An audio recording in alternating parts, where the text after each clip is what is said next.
suis super content de pouvoir refaire l'émission, ça m'a beaucoup manqué, honnêtement.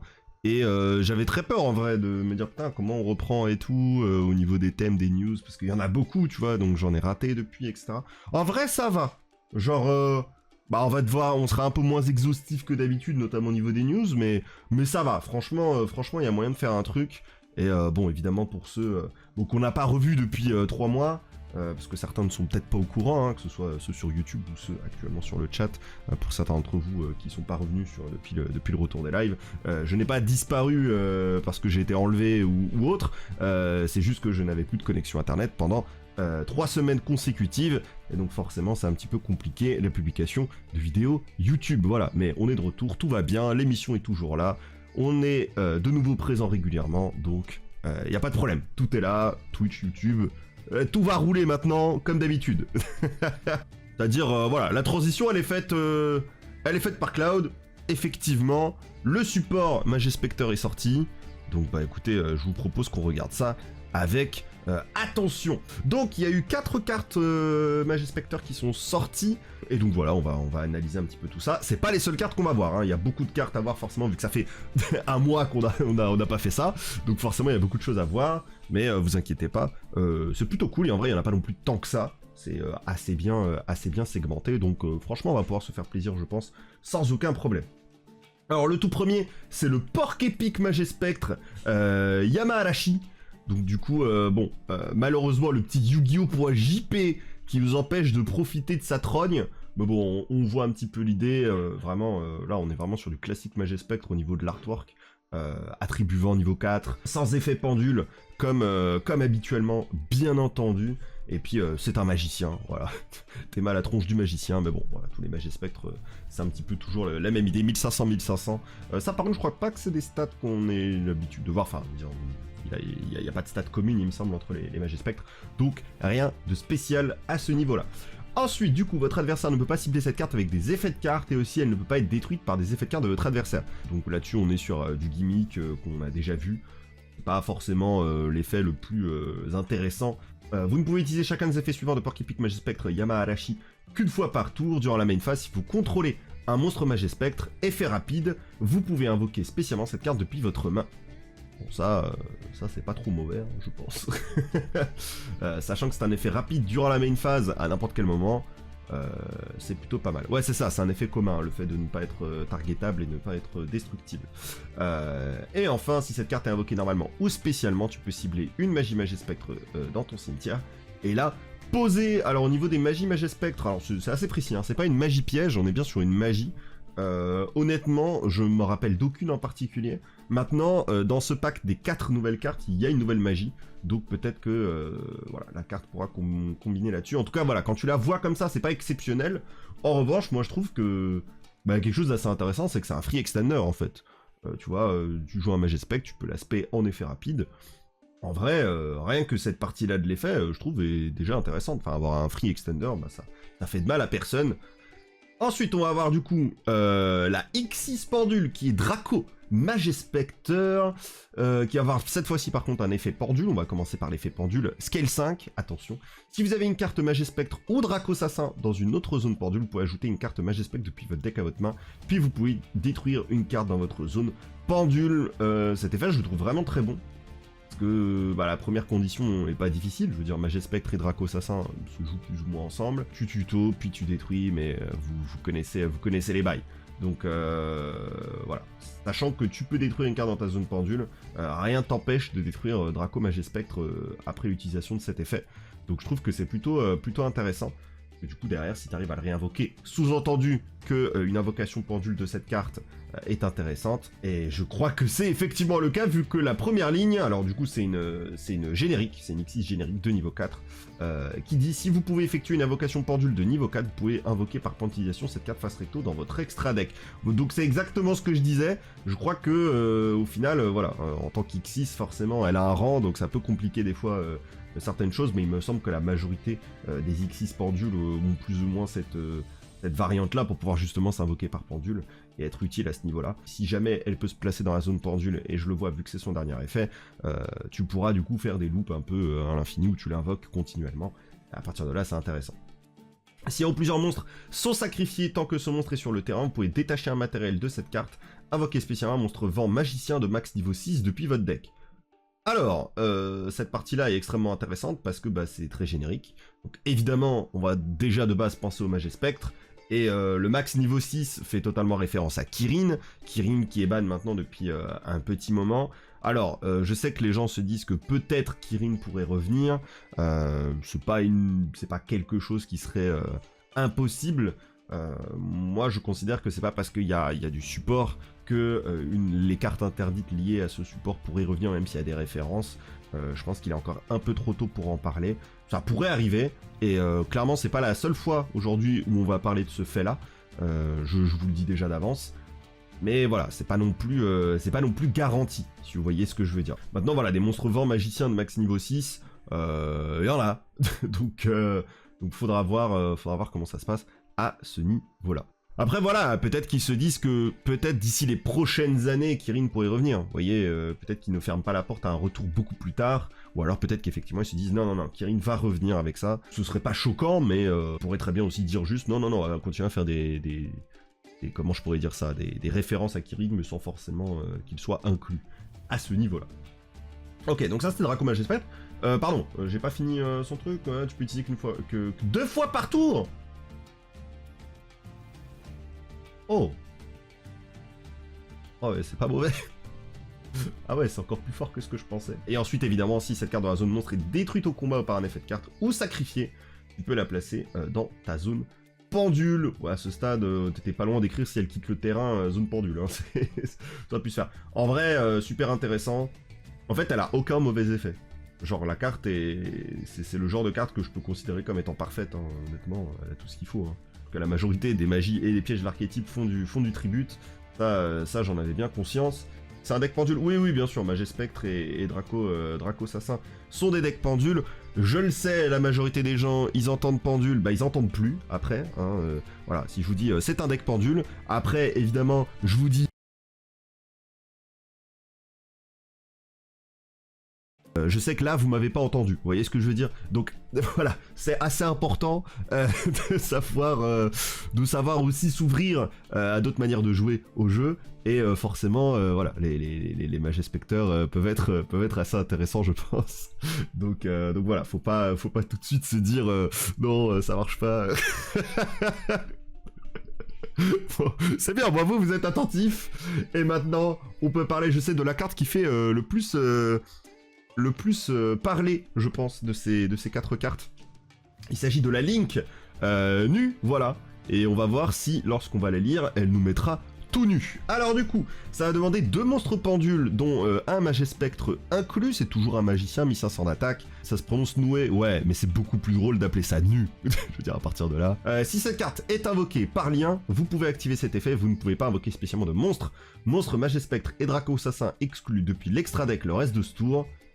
Ah, et aussi ajouter max 2 monstres pendules Mage Spectre face recto depuis votre extra deck avec 1, puis vous pouvez ajouter max 2 monstres pendules. Oh, ça s'arrête un moment. 2 monstres pendules Mage Spectre de noms différents, l'un de l'autre depuis votre deck à votre extra deck face recto.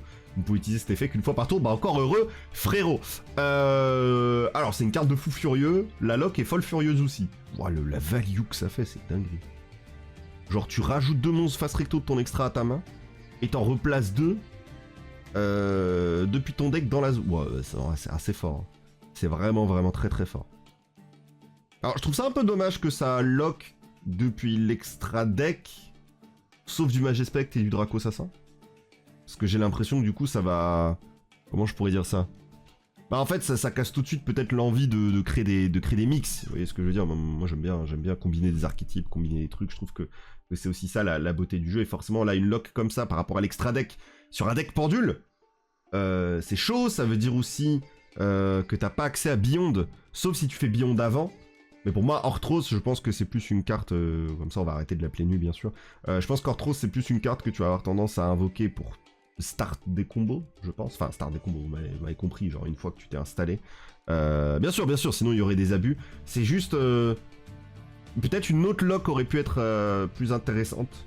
C'est plus à ce niveau-là, tu vois. C'est pas foncièrement le fait que ça lock qui me dérange, c'est tout à fait logique. La carte crée un CA qui n'a absolument aucun sens. La carte est complètement folle. Après, si ça donne large moyen de faire des trucs, et je sais que maintenant, le deck peut se permettre de faire du one card combo et peut faire des boards un peu solides, clairement, voilà, hein, jamais j'irai dire que la carte est mauvaise. On peut passer à la magie qui va du coup être Vent Magie Spectre, magie jeu rapide, ça déjà c'est super intéressant. Lorsque tu actives cette carte, tu peux aussi sacrifier un monstre Vent Magicien. Je reviendrai après sur cette partie-là. Invoquer spécialement un monstre Magie Spectre depuis votre main au cimetière, ou si vous avez sacrifié un monstre lorsque vous avez activé cette carte, vous pouvez l'invoquer spécialement depuis votre deck à la place. Vous ne pouvez activer qu'un Vent Magie Spectre par tour. Voilà, je vous le dis tout de suite, ça c'est peak design pour moi. Ça c'est les designs que je kiffe le plus au monde. Bon après voilà, je joue Rika, donc vous vous en doutez que c'est le genre de truc que j'aime bien, donc c'est pas le peak design, c'est pas que tu sacrifies une carte. J'aime beaucoup ce délire de cost alternatif. C'est-à-dire t'as un effet de base pour la carte est free, tu vois. Tu t'actives l'effet, tu te mets bien. Par contre, si jamais tu décides d'activer le cost supplémentaire, qui de base n'est pas dans la carte, ou peut-être même il y aura d'autres cartes qui ont un cost, mais tu peux augmenter encore plus le cost. Je sais pas, peut-être un jour sera sacrifié 1, mais vous pouvez sacrifier 2, et si t'as sacrifié 2, il se passe un truc. Et bah ça te permet d'avoir une version améliorée de la carte, et moi c'est quelque chose que j'aime beaucoup, parce que je trouve que c'est un design qui est super intéressant. Et là, je crois que même si tu sacrifies pas, je pense que cette carte du coup se prend H, à confirmer. Mais en tout cas, très très fan de la carte, et je pense que, ouais, clairement cette carte-là, elle fait un travail de qualité, et elle est plus que capable de faire le taf. Donc franchement ici, j'espère qu'il n'y a rien à dire de négatif. Voilà, lui là il devient tout de suite plus intéressant, parce que t'as activé ta magie jeu rapide, t'as fini ton taf, en fait tu l'as activé pour start tes trucs, et une fois que t'as fini ton tour, t'as pu la reposer grâce à Yamaharashi là, et du coup tu pourras l'activer pendant le tour adverse parce que c'est une carte magie rapide, et du coup ça trigger l'effet de la fameuse Draco Magie Spectre, et du coup tu continues à jouer pendant le tour de l'adversaire, t'as des interactions etc, en plus de certains effets rapides. Du coup non, je trouve que en fait c'est un tout petit package, mais ça fait grave du bien au deck. J'imagine que le prix des cartes a dû bien monter, donc si jamais vous trouvez que ces cartes là sont intéressantes, voilà, hein, n'hésitez pas à faire attention quand même. Voilà, si jamais vous avez des Magie Spectre, etc., mettez-les de côté, sait-on jamais. Vous voyez ce que je veux dire? Ouais, la Link c'est clairement la target. Hein, c'est clairement la carte que tu veux voir toucher. Je pense que vraiment, voilà, avant qu'on passe à la suite, ça c'est ce qui va se prendre Imperm. Hein. Mais en fait, ce qui est trop dangereux, c'est qu'en fait, tu fais Arthros, tu veux Imperm Arthros, et là, hop, t'as la magie, tu le sacrifies, il est plus là. Bah super, tu peux pas le negate quoi. Donc je vous avoue, ça fait un petit peu peur, hein. Je vais être tout à fait honnête avec vous, j'ai légèrement peur quand même du fait que ça va être assez difficile à contrer dans certains cas. Donc vraiment, carte à ne pas sous-estimer du tout. On a vraiment beaucoup de retours d'anciennes cartes, beaucoup de références, etc. Et ce n'est pas prêt de s'arrêter. J'ai l'impression, notamment avec Blaze, le maître suprême des dragons. Et là, bon, ceux qui me connaissent un peu... Bon, ils savent. Genre, ils savent ce que j'en pense, je pense. J'ai même pas besoin d'en parler. Ils savent que là, je suis en mode copium. Ils savent que là, je suis heureux. Vous voyez ce que je veux dire ou pas? Bon, évidemment, les Dragon Rollers, moi, c'est un grand amour pour moi. Et donc, les Dragon Rollers ont enfin une Xyz qui leur est personnelle. Et je trouve ça super cool. Et donc celle-ci s'appelle Blaze, maître suprême des dragons. On va lire son effet, et après on revient un petit peu à 2-3 petits trucs que j'ai envie de dire à son sujet. Donc c'est une Xyz générique. Pas étonnant, ça m'aurait vraiment déçu que ce ne soit pas une Xyz générique, étant donné le délire des Dragon Rollers, tu vois. À la limite, si tu voulais pas le rendre générique, je pense que t'aurais pu mettre 2 monstres de niveau 7, feu et ou dragon. Voilà, comme ça on aurait pu avoir un peu ce délire, mais c'est pas ce qu'ils ont voulu faire, donc moi ça me va, ça me dérange pas du tout. Une fois par tour, tu peux détacher un matériau de cette carte, détruisez une carte dans votre main ou terrain, et une carte contrôlée par votre adversaire. C'est un très bon effet, honnêtement. Je dirais peut-être le défaut, c'est que c'est pas un effet à l'invocation, mais du coup tu peux le faire 2 fois. Pas un effet rapide, mais ce serait absolument broken, je pense, si c'était un effet rapide. Donc forcément, voilà, l'effet est ok, mais par contre le fait de détruire une carte depuis ta main ou ton terrain, je trouve que ça c'est un effet de fou. Vraiment, ça peut combiner, bien sûr, on va tout de suite penser à Fire King, moi je vais penser à Cosmo, mais voilà, on a des possibilités, on a des decks qui aiment détruire leurs propres ressources pour faire quelque chose. C'est plutôt intéressant. Je me dis même dans un monde où tu as des cartes aussi qui se protègent de la destruction, tu peux voilà, essayer de... Voilà, en fait, au final, tu détruis une carte gratuitement. Donc voilà, c'est pas cher payé. Mais voilà, il ne fait pas que ça. Du coup, son deuxième effet, c'est que tu peux bannir 2 monstres dragons et ou feu depuis ta main et ton cimetière pour invoquer spécialement cette carte depuis ton cimetière, mais tu la renvoies à l'extra deck lorsqu'il quitte le terrain. Alors, cette partie-là de l'effet est intéressant. Bien sûr, c'est des références directes à Blaster. Blaster qu'on peut voir de toute façon juste ici. De toute façon, les 2 effets sont des références au Dragon Roller. Je trouve quand même que la carte est pas non plus incroyable. Genre, la carte est bonne. Elle pourra être jouée dans des spams rancet, etc. ou dans des trucs qui peuvent se jouer avec. J'ai pas non plus l'impression que la carte est un must-have. Je vais être tout à fait honnête. Je pense pas qu'elle a le... En fait, si on doit remettre les choses dans le contexte, un Blaster de l'époque où il est sorti et un Blaze de l'époque où il sort maintenant, ça n'a pas le même impact. Vous voyez ce que je veux dire? Voilà. Donc à ce niveau-là, c'est assez particulier. Par contre, ce que j'apprécie avec Blaze, c'est qu'il a absolument tous les gimmicks de Blaster. Blaster, je vous rappelle, il y a quand même son effet qui dit que tu peux défausser cette carte à un monstre feu pour cibler une carte sur le terrain et la détruire. Donc tu te débarrassais déjà d'une carte pour détruire. Là, lui, pour le coup, il détruit une carte dans ta main ou sur le terrain. Blaster, t'étais obligé de défausser. Donc à ce niveau-là, c'est quand même plus fort. On note aussi quand même, parce que c'est vrai que j'en ai pas parlé, mais Blaze détruit sans cibler. Donc ça rajoute de l'intérêt sur son effet, je trouve. Le fait de détruire sans cibler, c'est pas anodin. Donc voilà. Donc en soi, ça reste un upgrade par rapport à Blaster. Et après, il y a le deuxième effet, hein, qui est littéralement l'effet de Blaster. Hein. Lorsqu'elle est dans ta main au cimetière, tu bannis un total de 2 monstres feu et ou dragon, tu la spé. Lui fait pareil. Je vous avoue que je pense que ça aurait pu être intéressant. Voilà. Après, ce n'est que mon avis, qu'il puisse revenir et s'attacher à un matériel. En fait, si ce genre de carte pouvait revenir tout en ayant un matériel supplémentaire, pour au moins pouvoir refaire l'effet une fois, je pense que là, ça aurait été vraiment exceptionnel. Genre vraiment. Parce que du coup, bah en fait, quand il revient, c'est juste un ton, en fait. C'est juste... c'est vu qu'il est rancet, bah tu fais rien de plus. Vous voyez ce que je veux dire ou pas? Il y a pas ce truc où... Enfin, la carte te permet pas d'aller plus loin. Typhon, je l'ai présenté il y a un petit moment, je l'ai pas relu depuis. Donc je sais pas si Typhon serait faisable, mais voilà, il y a peut-être 2-3 options avec le fait qu'il soit juste rancet et voilà, mais c'est vrai que j'aurais peut-être préféré qu'il revienne et qu'il arrive à trouver un moyen de choper un matos. Ça aurait été cool, même si c'est pas quand il se respect, tu vois, qu'il a un autre effet supplémentaire. Mais dans les faits, c'est intéressant. Maintenant, le vrai sujet, déjà de 1, ouais, l'artwork est très stylé. Même si dans les faits, je vais être tout à fait honnête, je crois que je préfère l'art de Blaster. Après, l'art de Blaster est en HD, contrairement à celui de Blaze. Donc voilà. Mais bon, ça c'est un autre sujet. Après, moi ce que je me dis, c'est que... Vous me dites ce que vous en pensez. S'ils ont sorti Blaze, ils vont sortir le reste. Je veux dire, s'ils ont sorti la contrepartie Xyz de Blaster, dans quel monde ils sortent pas la contrepartie Xyz de Tidal, de Tempest et de Redox? Et en fait, c'est ça qui est intéressant avec Blaze, c'est de se dire que la carte en soi, elle est ok. Je pense que vraiment, c'est une bonne carte, tu vois, ça peut se jouer. Surtout si tu peux tirer un bénéfice du fait de détruire une carte dans ta main ou sur le terrain. Mais voilà, la vie c'est du peut-être, mais dans les faits, je vois pas dans quel monde tu sors Blaze et tu sors pas le reste. Parce que les Dragon Roller ont toujours fonctionné par 4. T'as eu Blaster, Tidal, Tempest et Redox, qui ont toujours été là. Évidemment, t'as eu les petits aussi. Mais voilà, il faut pas oublier quand même que Tidal et Redox sont encore ban. Ce qui est tout à fait logique.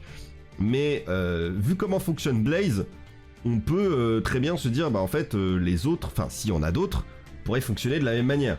Et donc, par exemple, si t'as une version de Tidal qui débarque, bon, tu bannis un total de 2 monstres hauts ou dragons, tu l'as spé, ok, ça on a compris.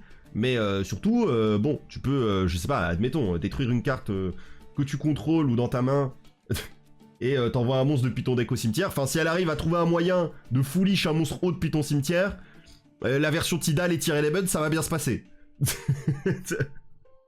Tirer la meute ou n'importe quoi d'autre, tu vois, genre, tu peux aller foolish, un truc, tu peux aller tuto un truc, pourquoi pas, je sais pas quelle partie pourrait prendre, parce qu'en plus, ouais, je dis foolish un monstre haut, mais non, c'est soit tu vas tuto un haut dragon, pourquoi pas, Mais ça, ils ont pas gardé cette partie-là, donc ce serait vraiment juste envoyer un monstre depuis ton deck au cimetière. Bon, il y a les decks qui vont kiffer cet effet-là, s'ils arrivent à refaire un Tidal là-dessus.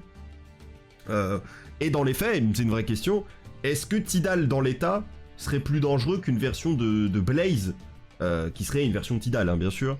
Qu'est-ce qui serait le plus broken? Est-ce que ce serait Tidal ou est-ce que ce serait Blaze?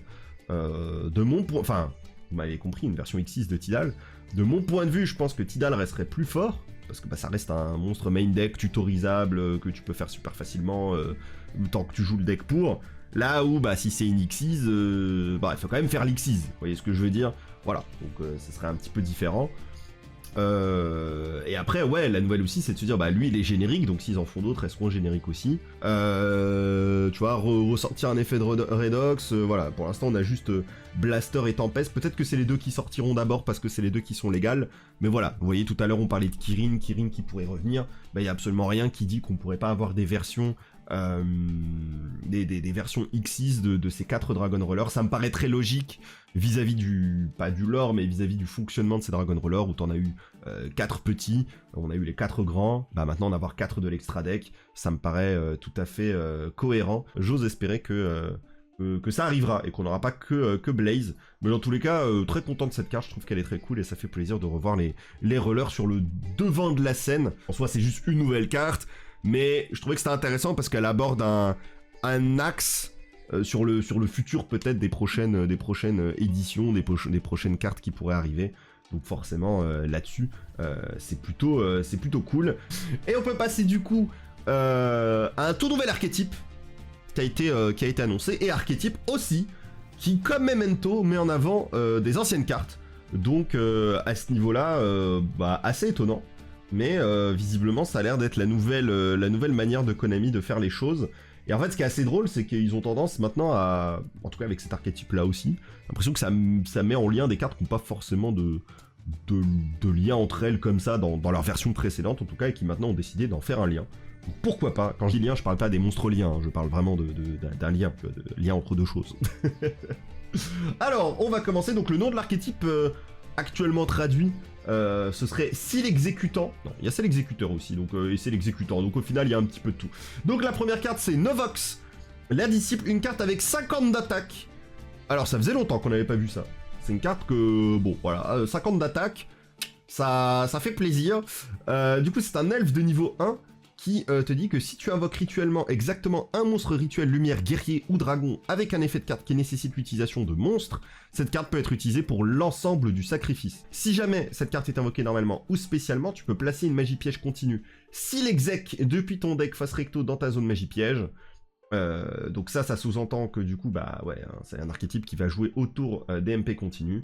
Donc bon, dans les faits, c'est très fort. Faudra voir si ces cartes-là seront intéressantes, mais vous voyez que Konami commence à créer de plus en plus de cartes qui ne tutoient plus certaines magies pièges, mais plutôt vont avoir envie de les placer, ce qui permet d'accélérer pas mal les choses, et à ce niveau-là, forcément, ça fait plaisir. Et enfin, le dernier effet, si un ou plusieurs monstres rituels, lumière, guerrier et ou dragon sont invoqués spécialement sur votre terrain tant que cette carte est dans votre cimetière, tu peux invoquer spécialement cette carte. Là aussi, je trouve que c'est un effet qui peut être intéressant parce que du coup, tu peux la réutiliser comme matos pour faire un nouveau rituel.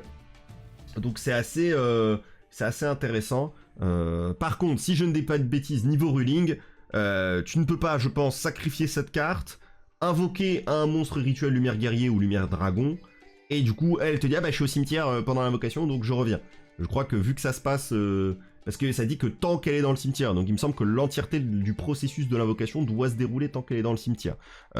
Donc en fait, sur la première ça marchera pas, mais sur le deuxième monstre, normalement elle devrait se réinvoquer. Peut-être que je dis une ânerie, c'est à confirmer, mais il me semble que ça fonctionne comme ça. Les effets où une carte dit que tant qu'elle est dans le cimetière, il faut que l'intégralité de l'événement se passe tant qu'elle est dans le cimetière. Donc voilà, il n'y a que 7 monstres rituels, lumière, guerrier ou dragon. Ouais, c'est pour ça que je vous ai dit que moi, j'aurais vraiment préféré un petit monstre rituel lumière et ça aurait été un peu intéressant. Donc voilà, le but c'est encore une fois d'être restrictif. Tant pis, on fera avec, c'est pas grave. Ensuite du coup, on a Saphira, la reine si l'exécutrice avisée. Alors du coup, Saphira est un peu plus connue, normalement c'est une rituelle avec 3 effets, donc elle a gardé les mêmes stats. Le dragon est devenu une waifu, ce sont des choses qui arrivent, vous savez, on ne peut pas empêcher le progrès. Et du coup... Petit effet intéressant, tu peux défausser cette carte pour envoyer une magie rituelle depuis ton deck au cimetière. Et après, tu peux ajouter un monstre rituel, lumière, guerrier ou dragon depuis ton deck au cimetière à ta main. Alors dans les faits, ça pour moi c'est un effet de fou. Donc ensuite, tu peux bannir cette carte depuis ton cimetière, invoquer rituellement un monstre rituel, lumière, guerrier ou dragon depuis ta main en sacrifiant des monstres depuis ta main ou ton terrain dont le niveau total est supérieur ou égal au niveau. Bon bref, c'est une invocation rituelle classique. Donc elle en gros c'est très simple, c'est t'envoies une magie rituelle au cimetière, tu la discardes, tu vas tuto le monstre que tu veux invoquer, et ensuite vu qu'elle a été discard, tu peux faire son effet de hop, tu la bannis, et puis t'invoques spécialement ton truc. Bon, je vais pas vous mentir qu'en gros, à elle toute seule, elle fait une invocation rituelle. C'est-à-dire, t'as juste cette carte-là, t'as ton rituel. Ensuite, du coup, on va avoir Soravis, le dragon, l'exécuteur sage, qui est une carte, du coup, qui va te dire que tu pourras l'invoquer spécialement depuis ta main en mélangeant deux magies, une magie rituelle inclue depuis ta main et ou ton cimetière dans le deck. Honnêtement les gars, si c'était juste depuis la main, ça aurait été absolument naze, parce que tu fais un -2 pour l'invoquer. Enfin, tu fais même un -3 techniquement, vu que tu l'invoques, enfin, tu perds cette carte dans ta main. Donc voilà, t'as 5 cartes en main, t'en perds 2 et lui tu le spé, super. Mais par contre, ouais, vu que l'autre carte, notamment Saphira, va envoyer une magie rituelle depuis ton deck au cimetière, Soravis lui permet de recycler cette carte-là, et derrière, de s'invoquer. Directement. Alors c'est marrant par contre qu'ils disent deux magies, une magie rituelle inclus. Ah bah non, oui, non, ça te force à ce qui est bien une magie rituelle, donc oui, ça fonctionnera avec Saphira. Peut-être que c'est un peu violent la magie rituelle, mais c'est pour l'éviter qu'elle rentre un peu n'importe où. En revanche, cette partie-là indique qu'il pourrait rentrer dans d'autres decks. Après, moi je vois déjà, j'arrive déjà à lire en diagonale un monstre rituel, lumière, guerrier ou dragon. Donc bon, je me fais pas trop de soucis, je pense pas que ça se mélangera partout. Tu peux l'invoquer qu'une fois par tour comme ça, c'est normal. Lorsque l'adversaire active une carte ou un effet rapide, tu peux renvoyer cette carte à la main et t'invoques spécialement un monstre rituel, lumière, guerrier ou dragon depuis ta main ou ton deck. Mais tu le mélanges dans le deck durant la end phase du prochain tour. Ok, ouais, rien n'empêche d'invoquer spécialement un monstre rituel depuis ton deck, effectivement, depuis ta main. Et puis derrière tu le mélanges, bon faut juste pas qu'il se retrouve dans le cimetière par la suite, parce qu'après tu pourras pas le réinvoquer, vu qu'il a été invoqué spécialement, il a pas été invoqué rituellement correctement. Voilà, c'est une très bonne carte, ça aussi. C'est vraiment une très bonne carte, hein. En tout cas, si l'archétype derrière suit, et que les monstres rituels que tu peux avoir derrière suivent, ces deux cartes-là, c'est du très très bon, hein. D'ailleurs là je dis les deux, mais ces trois-là, elles sont pas dégueu du tout, hein. Mais on n'a pas fini, on va voir du coup la rituelle quand même, c'est assez intéressant. Alors du coup, gardien du crâne, le protecteur l'exécutant. Donc bon, il est niveau 7, si j'y vois, c'est ça, il est niveau 7, 2050 d'attaque, 2500 de défense, pas très fan des stats, mais bon là aussi c'est une référence à une ancienne carte. C'est un guerrier lumière, qui dit que tu peux l'invoquer rituellement avec la prière l'exécutante, qu'on n'a pas encore vu, donc la magie rituelle, ils vont en avoir une. Il gagne 2050 d'attaque tant que Novox est sur le terrain ou dans le cimetière. Donc ouais, je vais pas mentir que d'un coup, l'intérêt de Novox est devenu beaucoup plus intéressant, c'est-à-dire, si t'as Novox, lui là, hop, il a 4100 d'attaque. C'est très bien. Si elle invoquée rituellement, tu peux ajouter un monstre exec ou un monstre rituel guerrier ou dragon. Ah, cette fois-ci, pas lumière. Donc il y a peut-être moyen de tenter d'autres trucs. Depuis ton deck à ta main. Et lorsque ton adversaire active une carte ou un effet, tant que tu contrôles Novox, tu peux annuler l'activation et tu détruis la carte. Ouais, donc en fait, Novox est vraiment la carte la plus importante du deck. C'est une carte qui faut... Enfin, en fait, si t'affrontes ce deck, faut gérer Novox. Gère Novox, après, je pense que tu peux gagner. Mais en fait, le truc, c'est que, bon, c'est pas non plus garanti que ça passe facilement. Ok, donc, bon... Je pense pas non plus que c'est la carte la plus insane, ça reste une negate, mais c'est une negate à condition, donc il faut avoir cette condition. Ouais, lui ça permet de jouer d'autres trucs. Ça permet totalement de jouer d'autres trucs. Donc tu pourras peut-être jouer une petite engine pour aller chercher lui qui est guerrier lumière, et après derrière, lui va chercher d'autres rituels. Donc clairement très intéressant le gardien du crâne. On va ensuite avoir la magie rituelle prière l'exécutante. Frérot, ça a du texte. Elle peut être aussi utilisée pour invoquer rituellement un monstre rituel lumière. N'importe lequel, ok, très bien, très intéressant. Vous devez aussi sacrifier des monstres lumière depuis votre main au terrain dont le niveau total est supérieur ou égal au niveau du monstre rituel que vous invoquez rituellement. Ça, je suis un peu moins fan parce que du coup, bah, ouais, t'es un peu lock dans l'attribut. Alors quand je dis fan, c'est pas niveau design, hein, c'est niveau de la puissance de la carte, bien sûr. Vous vous doutez. Si un ou plusieurs monstres rituels lumière face recto que vous contrôlez quitte le terrain à cause d'un effet de carte, de l'adversaire. Vous pouvez bannir cette carte depuis votre cimetière, invoquer spécialement à Soravis, l'ancien et ascensionné, ou Saphira, reine des dragons, ou gardien du crâne, le protecteur si l'exécutant depuis votre main au deck en ignorant ses conditions d'invocation. Oh, c'est fort. Oh, c'est très très fort. La première partie, bon, son invocation rituelle, je suis pas fan, par contre son effet au cimetière est très intéressant.